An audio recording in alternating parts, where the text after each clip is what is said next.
असला फडतूस माणूस मुख्यमंत्र्याची प्रतिष्ठा काय काय कामाला पणाला लावू शकेल। माननीय सभापती महोदय, या ठिकाणी सन्माननीय विरोधी पक्षाच्या सर्व सदस्यांनी जो एक महत्त्वाचा मुद्दा उपस्थित केलेला आहे आणि माध्यमांमध्ये देखील हा मुद्दा चाललेला आहे। अखिलेश शुक्ला या व्यक्तीने आणि त्याच्या पत्नीने या ठिकाणी एक भांडण झालं आणि त्या भांडणामध्ये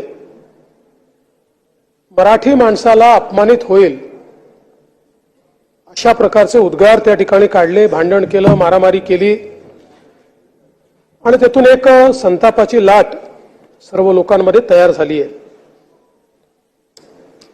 पहिल्यांदा तर मी या ठिकाणी सांगू इच्छितो की हा अखिलेश शुक्ला एमटीडीसीचा कर्मचारी आहे। त्याच्यावर एफआयआर नोंद झालेला आहे। खडक पत्नीवरी दोघांवरी आहे, त्याची कॉपी आहे माझ्याकडे।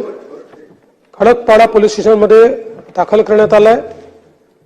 त्याला तात्काळ निलंबित करण्याची कारवाई या ठिकाणी करण्यात येते आहे आणि पुढील कारवाई पोलीस करतील। मुळात कोणाच्याही मनामध्ये शंका असण्याचं कारण नाही। मुंबई आणि महाराष्ट्र हा मराठी माणसाचाच होता, मराठी माणसाचाच आहे आणि मराठी माणसाचाच राहील। कधी कधी काही नमुने चुकीचं वक्तव्य करतात, माज आणल्यासारखं करतात। अशा माजोरड्यांचा माज उतरवल्याशिवाय आम्ही राहणार नाही। खरं म्हणजे भाजपचं सरकार आलं म्हणून हे झालं अशा प्रकारचं त्याला राजकीय रंग देण्याचं कारण नव्हतं। कारण शेवटी आपण राजकारणात शिरलो तर आपल्याला याचाही विचार भाई करावा लागेल